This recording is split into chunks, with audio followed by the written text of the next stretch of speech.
Hi guys, hope you're doing well. I'm back with a bookish video. If you haven't already subscribed to my channel, please do that so that you'll get notifications every time a video is up and running. This time I am going to talk about 5 books that have come into my life during the lockdown period. I've only managed to read one of these books, but in the coming months I do hope to read the other 4 as well. Aside from the books that I'm going to be talking to you about in this video, I just want to say hope you guys are all doing well, keeping safe. Let me know how the lockdown is treating you all. I know it's crazy times that we live in and COVID does not seem to be getting better. The pandemic is still on in full swing. Aside from all of that stuff, at least we have books and at least we have stories to escape into. Let me just start by talking about the last book that I read, which is called 84 Charing Crossroad by Helen Hunt.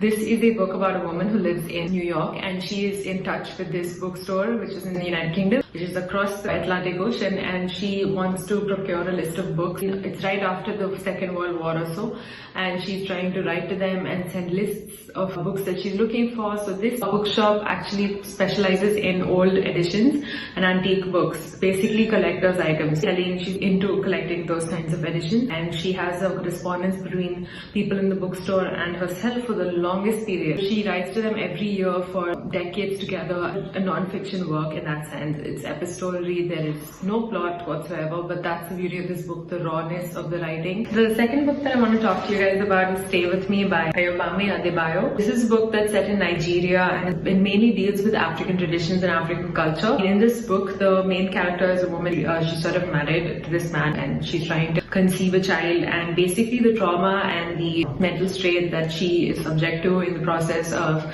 trying to conceive, and how there's this sort of backward mindset among the people and how they feel that, you know, it's on the woman if she's not able to conceive and stuff like that. So in that sense it's interesting, and I'm still making my way through this. I don't know where exactly the story is going to go. I went into this not knowing anything, and it's been really eye-opening in the sense that there are some tribes in Africa where even to this day it's okay for a man to have more than one wife, and that's the case in this book. This lady, she is married to a man who also has another wife called Rooney. The main character's name is Yesterday, and she's hoping for a child. She has been barren for a lot of time. It's also unraveling against the socio-political turbulence of the 1980s, which is when Nigeria was really unstable as a country. I'm still making my way through, and we will find out eventually what I felt about this book, so stay tuned on my Instagram for that. Sally Rooney's Normal People. Considering that this show came out on BBC, I just thought that I should read the book before I get down to watching this show. Basically, it's about Cornell and Marian, and they're growing up in this small Irish town. It talks a lot about the lifestyle of Irish people, and I've heard that this is a really sweet love story, so I'm looking forward to reading this. A lot of booktubers have given rave reviews about this book,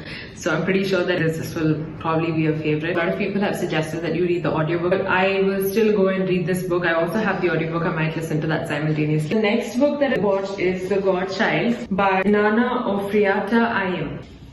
It's about this African person who is born in Germany and moves to England. She becomes very self-conscious of her color. Let me just read a bit of the blurb. Maya grows up in Germany knowing that her parents are different. But then Kojo arrives one Christmas, Maya's cousin, and her mother's godson. For the first time, Maya has someone who can help her understand why exile has made her parents the way they are. But then Maya and Kojo are separated, shuttled off to school in England, where they must confront the maddening rituals of empire. So it's about finding your place, I guess, and I'm really looking forward to reading this because I've heard really good things about this book. The last one that I picked during the lockdown, this is called The Collected Schizophrenias by Esme, Weijun, Wang. So this is a collection of essays about schizophrenia. This is actually written by the author who has also suffered from schizophrenia. So she talks about what the experience is like, and she collects testimonies from women who have actually gone through schizophrenia. It's basically a tribute to mental health. So all these essays is sort of tying together really well. So I'm looking forward to seeing how this is done. It's a work of non-fiction, but it's an award-winning book, and I've also heard really good things about this. This has been on my wish list for a long time and I finally ended up buying it.